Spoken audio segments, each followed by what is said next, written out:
Good morning, everyone. It is a great pleasure of mine to be speaking with you.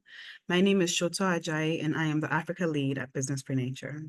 As you may know, Business by Nature is a coalition of over 100 partners, including the Endangered Wildlife Trust. And the mission of this coalition is to drive credible business action and policy ambition to achieve a nature-positive, net zero, and equitable economy. Achieving this goal demands a full participation of all stakeholders. And this is a strategy that the UN Convention on Biological Diversity refers to as a whole of society approach. The successful implementation of the Global Biodiversity Plan, also known as the Global Biodiversity Framework, it hinges on this collective effort. At Business by Nature, we emphasize the role of businesses because a nature-positive economy cannot exist without the active involvement of its drivers, which are businesses. The Biodiversity Plan was the first time in a multilateral agreement that governments have been so explicit about what they expect from businesses when it comes to tackling nature loss.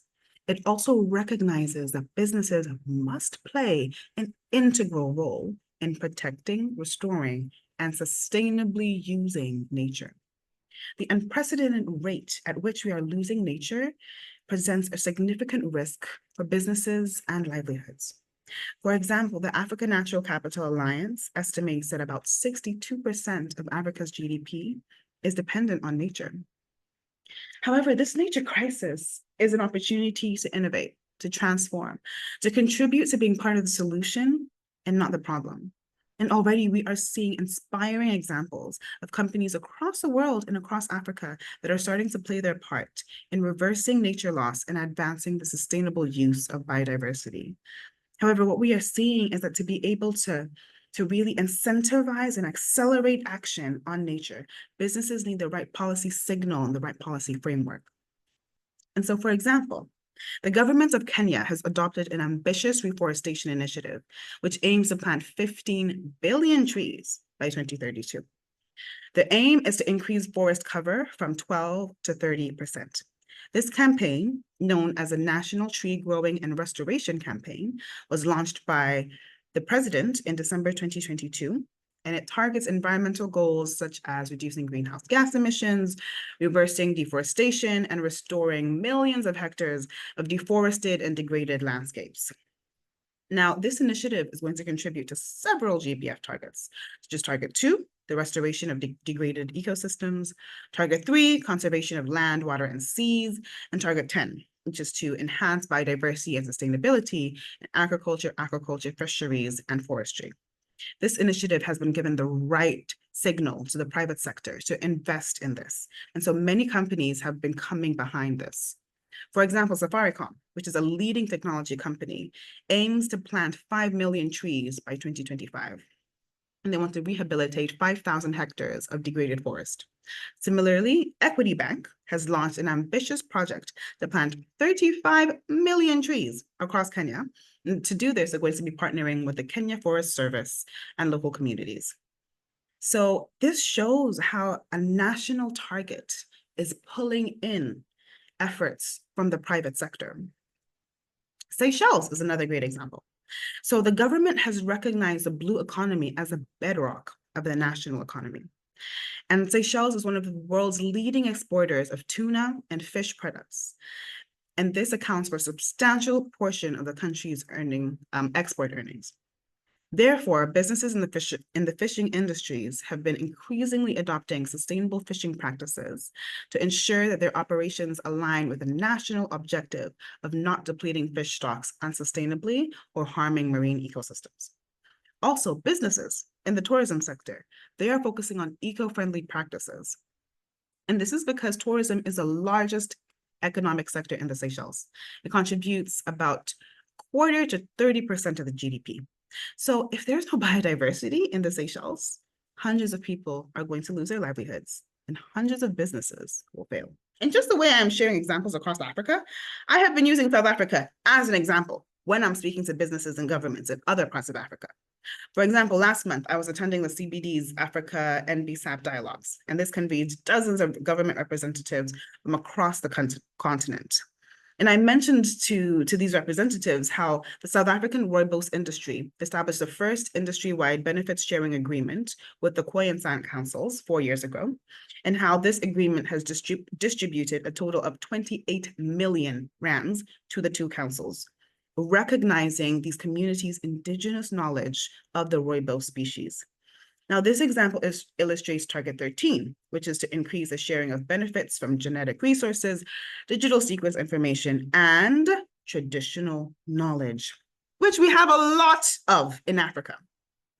I think it's also worth mentioning that during the Africa NBSAP dialogues, South Africa played a leading role. And after that meeting, I found it really interesting that even in private conversations that I was having with policymakers and partners in multiple other African countries, the South African NBSAP and technical guidance from the South African National Biodiversity Institute were cited. So it just shows that what's happening in South Africa, it is influencing conversations amongst policymakers, businesses, civil society, all across the continent. Now, there's so many other examples that I could give of the ways in which companies across Africa are taking laudable efforts for nature. The first takeaway is that there are solutions, there are businesses leading the way, and this is particularly true when the government provides that political signal. The second takeaway is that many of these examples, while they're inspiring, too many times they're quite isolated, and voluntary contributions are not enough to drive the type of systemic change that is needed. While these leading companies are doing incredible work, we need an enabling environment that would bring in all other companies to join in the efforts as well. The necessary transformation of our economy and within the private sector is only going to happen if the governments urgently adopt and enforce the necessary policies, legislations, regulations, and incentives are important too, to implement the biodiversity plan. And this is one of the reasons why we have formulated 5 high-level policy recommendations. These give an overview of the actions that governments should be taking to ensure a successful implementation of the biodiversity plan that would accelerate business action.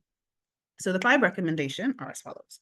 1, ensure businesses and financial actors protect nature and restore degraded ecosystems, kind of as we were seeing in that Kenya example.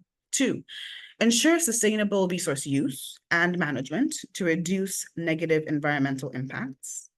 3, value and embed nature in all decision-making and disclosure. Number 4, align all financial flows to transition to a nature-positive, net zero, and equitable economy. And number 5, adopt or strengthen ambitious global agreements to address other key nature loss challenges. These recommendations have been backed by more than 130 companies across Africa, Latin America, Europe, and North America. Halting and reversing nature loss by 2030 is a mission that everyone can and should get behind. This is why I applaud all of you for being part of the conversation here today.